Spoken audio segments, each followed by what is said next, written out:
হাজার হাজার মানুষ হলো আইসিইউএসডি এর সামনে দাঁড়িয়ে থাকে যাতে একটা সুখবর পাওয়া যায়, কিন্তু এখান থেকে সুখবর কমে আসে, দুঃখের খবরে বেশি আসে।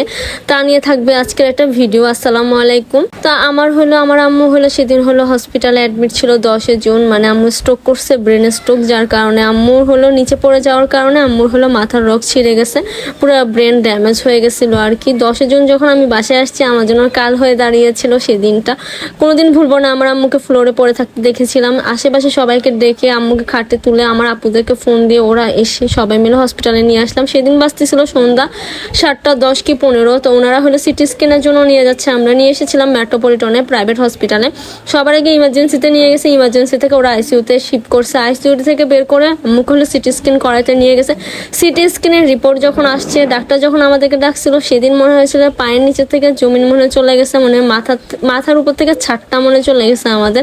আমি আর আমার আপু সেদিন হাউ মাউ করে কান্না করছি, মানে আইসিইউর সামনে চিল্লায়। আপু তাও চিল্লায় কান্না করে না, আমি এমন পরিমাণে চিল্লায় কাঁদছি যে মনে করে যে আমার গলা মনে হয় ভাঙে যাচ্ছে, আমার মানে আমার নিঃশ্বাস বন্ধ হয়ে যাচ্ছিল, এভাবে কান্নাকাটি করছে। অনেকে তো ভাবছে আমার আম্মু হয়তো সেদিনে চলে গেছে, আসলে না, আল্লাহ আমাদের দোয়া, আমার মামার দোয়া, সবার দোয়াতে আমার আম্মুকে আলহামদুলিল্লাহ এখন আমাদের মাঝে রাখছে। আম্মু হলো কোমাতে, আম্মু ব্রেন স্ট্রোক করছে, আম্মুর মাথার রগ ছিঁড়ে গেছে, ব্রেন পুরো ড্যামেজ হয়ে গেছে, মাত্র 6% কাজ করতেছে। সবাই দোয়া করবেন যাতে আমার আম্মু রিকভার হয়। আম্মুকে নিয়ে যতদিন আইসিইউ আর এসডিইউ সামনে ছিলাম একটা রাতও মনে হয় ঘুমায় নাই। প্রতি রাতে মনে হয় দুঃখের খবর শুনতাম, মানুষের আহাজারি, মানুষের কান্না, প্রিয়জনকে হারানোর কান্না, বেদনা। আইসিইউ থেকে ঢুকাচ্ছে, খারাপ নিউজ বলে বের হচ্ছে, দুনিয়া থেকে মানুষ চলে যাচ্ছে, মানুষের কান্নাকাটি, কে ঘুমাবে, কে বসবে, মানে এমন একটা অবস্থা। প্রত্যেকটা মোমেন্টে আমাদের কাছে বুকটা ধুপ ধুপ ধুপ করতো। আমাদের যখন নাম ধরে ডাকতো তখন মনে হয় কলজা মনে হয় নিচে বের হয়ে যাচ্ছে গা, মনে হয় আমাদের মাঝে আমরা নিজেরাই নেই, এমন একটা অবস্থা ছিল।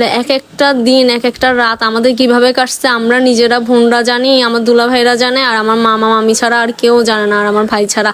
আমরা এক একটা মুহূর্তে, এক একটা মোমেন্ট কিভাবে যে কাটাইছি। তারপরে হলো সবকিছু মিলাই হলো আম্মু 11 দিন এসডিইউতে ছিল, আইসিইউতে ছিল হলো 2 দিন। তারপরে চলে আসছি, আম্মুকে কেবিনে নিয়ে আসছি, আর কেবিনে থাকার পর অনেকদিন কেবিনে ছিল, পরে ডাক্তাররাই ডিসচার্জ করে দিয়েছে। আম্মুর হলো প্রেশার ডায়াবেটিস সব কন্ট্রোলে আছে, ওনারা বলছে এখন নিয়ে যেতে পারবেন, আর অক্সিজেনের দরকার হলে অক্সিজেন দিতে হবে। আমরা বাসা পুরো হসপিটাল বানিয়ে ফেলছি, মানে হসপিটালও যেমন রাখছি বাসায়ও তেমন রেখেছি আম্মুকে।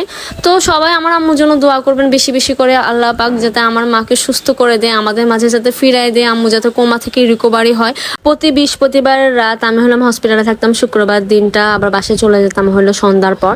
তো সেদিন হলো আমি, ছোট বোন আর আমার মামা সহ 3 জন ছিলাম। আমরা আবার দেখলাম যে বের হলাম, তখন মনে হয় রাতের কয়টা বাজতেছিল, 2টা কি 3টা। দেখলাম যে আশেপাশে সবাই ঘুম, কিন্তু নার্সরা ঠিকই ডিউটিতে বসে আছে, নার্স ডাক্তার সবাই। কিন্তু মাও শিশুতে এমন ছিল না, মেট্রোপলিটনে এমন ছিল, মানে লিফটও চালু করা। তো আমরা হলাম কিছুক্ষণ হেঁটে তারপর আবার কেবিনে চলে আসছি। তো আলহামদুলিল্লাহ আমার আম্মুকে বাসায় নিয়ে আসছি, কিন্তু আম্মুর কোনো প্রকারের সেন্স নেই, আম্মু কোমাতে আছে। সবাই দোয়া করবেন যাতে আমার আম্মু কোমা থেকে ফিরে আসে, এই দোয়াই চাই সবার কাছে। Thanks for watching. আসসালামু আলাইকুম সবাইকে।